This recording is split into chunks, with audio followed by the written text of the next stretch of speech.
and I've been a good golfer over the years. I won, when you win, club championships are our majors. You know that. Most people can't play in them. They won't. We're talking about no strokes or anything else. So I'm a very low handicap, and I've won 38 of them legitimately, everyone legitimately. It has to be legitimate because you have a lot of people following you during club championships, as you know. So I guess I'm very, I got to be right around scratch or better. I beat a +3. That's 3 better, 3 below par. If you look at it for those that don't know. In the finals of the club championship last year with all I was going through and with no practice. So I'm a good golfer. Yeah, I would have to say that. I want to be honest. I have to be honest. I played with Bryson DeChambeau on his show, the Breaking 50, and we had a good time. But a lot of people thought that was a great ratings hit, and we had a lot of fun. But golf is great. It's sort of a microcosm of life, and you have a lot of people talk, but they can't play. Like Biden. Biden can't hit a ball 30 yards. I'm telling you. I looked at his swing. He cannot hit a ball 30 yards. He said he was a 6 handicap. He said that was the only thing that made me angry during the debate with him. He said he was a 6. I said, you're not a 6. And he said, well, I'm an 8. I said, that was quick. I picked up 2. But he's not 100. He's not 100. So, but it's a great game, and I hope you guys get to play a little bit of it. But frankly, I'm more excited about the icebreakers, if you want to know the truth. So anyway, I want to thank you all. Great job. Coast Guard, great job. We're proud of you. You're going to have the best equipment in the world, and it's coming rapidly. Thank you very much. Thank you. Thank you for your support, President. So that concludes the presentations. If you have any closing remarks, that'll be it. Well, I do have closing remarks. I just want to say how proud I am. You look at the people that we just dealt with. These are the top people in our country. These are just beautiful people inside and out. They're brave. They're smart. They're brilliant. And I just want to say it's an honor to be with you. It's an honor to be working with you. We have the strongest country we've ever had. We make the best equipment in the world. We have the best military in the world. Nobody can even come close, and everybody knows it, and they respect us now again. A year ago, 2 years ago, 4 years ago, 3 years ago, they didn't respect us at all. They laughed at us. Nobody's laughing anymore. So I just want to thank you all very much. I'm very proud of you. Thank you. Thank you. Thank you very much. Okay. We can cut that then. We can cut that. Hello. Hello, good to see you. Thank you so much. Happy Thanksgiving. Thank you. You too. A question about this tragic shooting in Washington, D.C. U.S. officials say that the suspect worked very closely with the CIA in Afghanistan for years, that he was vetted, and the vetting came up clean. He went cuckoo. I mean, he went nuts. And that happens, too. It happens too often with these people. You see them. But look, this is how they come in. This is how they're standing on top of each other, and that's an airplane. There was no vetting or anything. They came in unvetted. And we have a lot of others in this country. We're going to get them out. But they go cuckoo. Something happens to them. Your DOJ IG just reported this year that there was thorough vetting by DHS and by the FBI of these Afghans who were brought into the U.S. So why do you blame the Biden administration? Because they let them in. Are you stupid? Are you a stupid person? Because they came on a plane along with thousands of other people that shouldn't be here, and you're just asking questions because you're a stupid person. And there's a law passed that it's almost impossible not to get them out. You can't get them out once they come in. And they came in, and they were unvetted, they were unchecked, there were many of them, and they came in on big planes, and it was disgraceful.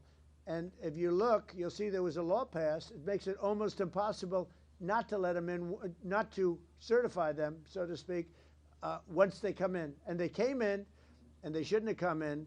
And frankly, the whole thing was a mess. The whole Afghanistan situation was a mess. It should have never taken place.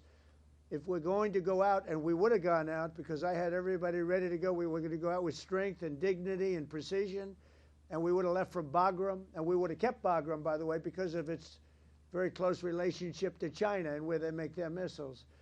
But when you let the people come in by the thousands and thousands and thousands, they made a terrible mistake. But they were incompetent. Yeah. Yeah, Mr. President, thank you for having us here tonight. Have you spoken with Sarah and Andrew's family? We have a call in a little while, actually, right after this. Do you plan to? Well, the family is devastated. as you can imagine. But we have spoken. I mean, my people have spoken with the family. We'll be speaking tonight or tomorrow. You have to give them a little. They just found out about their daughter. You know, you can't just call 2 seconds later. Yeah, of course. It's a very, very tough situation. Obviously, She was so outstanding. I mean, I just heard outstanding in every single way. it's in the early stages, obviously, but do you plan to attend Sarah's funeral? I haven't thought about it yet, but it certainly is something I could conceive of. I love West Virginia. You know, I won West Virginia by one of the biggest margins of any president anywhere. And it's, you know, these are great people. I love the people of West Virginia. I love the people of our country. But I haven't given it any thought, but it sounds like something I could do, yeah. It's very raw. Yeah, of course. The suspect does have a wife and 5 children who live in Washington. Do you plan to deport them? The suspect has? The suspect? Well, we're looking at that right now. We're looking at the whole situation with family. It's a tragic situation. Yeah, Jeff? Mr. President, are there any changes you want to make to improve safety for National Guardsmen who are being sent into these cities? No, just I want to have more. As you know, we're sending 500 more. We had very little crime in Washington now for, you know, many months. Record-setting low crime, and this happened. And I don't know how you put this on the scale of that. This is sort of different. This is a terrorism threat, and this was done because they're so effective. If they weren't effective, you probably wouldn't have had this done. But this was done because the National Guard has been so effective. You know, you went from having a tremendous amount of crime and death, killing, everything else, to having none. And this happened, I assume, because it was so effective. And maybe this man was upset because he couldn't practice crime. Who knows what his motivation was? But what he did was horrible. And you've made changes for Afghanis' ability to apply for asylum. Do you blame all Afghans for this one man's No, but we've had a lot of problems with Afghans because they had a lot of them coming in on these planes. Again, I show you this picture. We had a lot of them coming in on these planes that are, look at them. There was no check-in. They just poured into the plane. And many of these people are criminals. Many of these people are people that shouldn't be here. And many of them have been gotten out. I mean, we've gotten out a lot of the people that, you know, we've taken a lot of them out of here. But they came in, legally, right? yeah, I know, this the old story. Many are wonderful, yeah, I'm sure. I said many are here legally, though. What should they think in terms of their prospects? Well, they can't be happy, okay? They can't be happy. Because what's taking place between that, if you look at Somalia, they're taking over Minnesota, and we got a lot of problems with the gangs, with all of the things taking place in Minnesota. We have an incompetent governor, we have a dope governor. They can't be happy about what's going on. And if you talk about the Afghans, you know, there's a problem because so many bad ones came in on the planes. They just walked in. Whoever the strongest people were physically in a way, but whoever the strongest, they got on the planes. There was no check-in. They just swamped the planes. They took off. We had no idea who they were. Yeah, do you want to ask a question behind? Me? Hi, sir. Happy Sure, Thanksgiving. hi.